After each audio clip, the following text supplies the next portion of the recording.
আশুলিয়া থানাধীন কুণ্ডলবাগ এলাকা থেকে দেশি ও বিদেশি জাল টাকার নোটসহ একজনকে আটক করা হয়েছে। ঢাকা জেলা ডিবি উত্তরের বিশেষ অভিযানে আশুলিয়া থানাধীন কুণ্ডলবাগ পুকুরপাড় এলাকা থেকে গতকাল ১৬ই আগস্ট বিকেলে তাকে আটক করা হয়। আটককৃত মোহাম্মদ রফিকুল ইসলাম রফিক মৃত মান্নান শিকদারের পুত্র।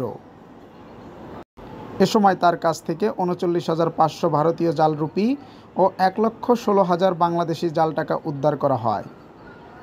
আটকের পর আসামির বিরুদ্ধে আশুলিয়া থানায় নিয়মিত মামলা রুজু প্রক্রিয়াধীন রয়েছে বলে পুলিশ জানায়। ঢাকা জেলা পুলিশ সুপার জনাব আনিসুজ্জামান পিপিএম স্যারের নির্দেশনায় ঢাকা জেলা উত্তর ডিবির টিম প্রতিনিয়তই অভিযান পরিচালনা করে থাকে।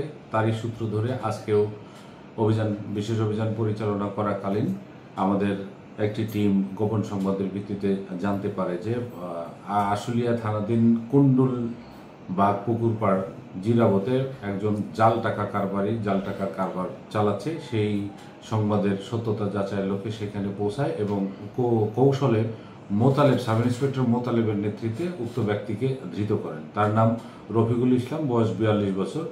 সাক্ষীদের উপস্থিতিতে তার দেহ তল্লাশি করে তার কাছ থেকে জাল টাকা ৫০০ টাকা, বাংলাদেশি ৫০০ টাকার জাল টাকা সর্বমোট ১,১৬,০০০ এবং ইন্ডিয়ান জাল রুপির ৫০০ রুপির নোট সর্বমোট ৩৯,৫০০ টাকা জব্দ করেন। তাকে জিজ্ঞাসাবাদে সে জানায় যে ঢাকা জেলা সহ বিভিন্ন এলাকায় সেই জাল টাকার কারবার দীর্ঘদিন যাবৎ করে আসছে। তাকে ধৃত করে আমাদের ডিবি অফিসে নিয়ে আসা হয় এবং সাক্ষীদের উপস্থিতিতে ঘটনাস্থলেই জব্দ তালিকা প্রস্তুত করা হয়। তার বিরুদ্ধে প্রচলিত আইনে মামলা প্রক্রিয়াধীন।